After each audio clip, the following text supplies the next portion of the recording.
नई बहू की समझदारी। शादी होने के कुछ दिन बाद जब आदित्य की पत्नी रागिनी को पता चलता है कि दादी माँ बुद्ध आश्रम में है तो वो दादी को वापस घर लाने की जिद करती है। जब रमा को यहाँ पता चलता है कि बहू दादी को वापस घर लाने के लिए कह रही है तो वो बहुत गुस्सा होती है अपने बेटे पर। रामा अपने बेटे से कहता है, कल की आई बहू अब हमें सिखाएगी हमें क्या करना है और क्या नहीं।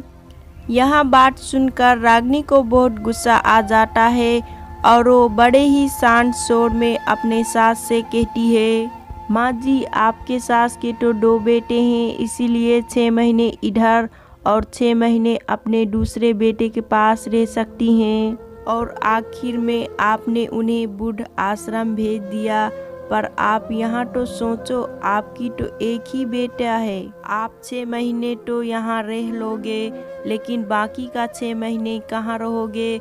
आपको तो शायद हमेशा के लिए बुद्ध आश्रम रहना पड़े। बहू की यहाँ बातें सुनकर रामा देवी एकदम से अवाक सी रह गई। अब एक शब्द भी उनके मुंह से बाहर नहीं निकल रहा था। पास खड़े महेश जी मद मुस्कुरा रहे थे कि जो बात मैं इतने दिनों से अपनी पत्नी को समझाने की कोशिश कर रहा हूँ वो बात तो मेरी नई बहू आते ही समझा दी। दूसरे दिन ही आदित्य दादी को बुद्ध आश्रम से लेकर आया और दादी जैसे ही गाड़ी से नीचे उतरी तो रामा दादी के पास जाकर रोने लगी और अपनी किए माफ़ी मांगने लगी। तभी सुशीला जी ने कहा, अरे बहू तुम्हें अपनी किए का पछतावा है, यही तुम्हारी माफ़ी है।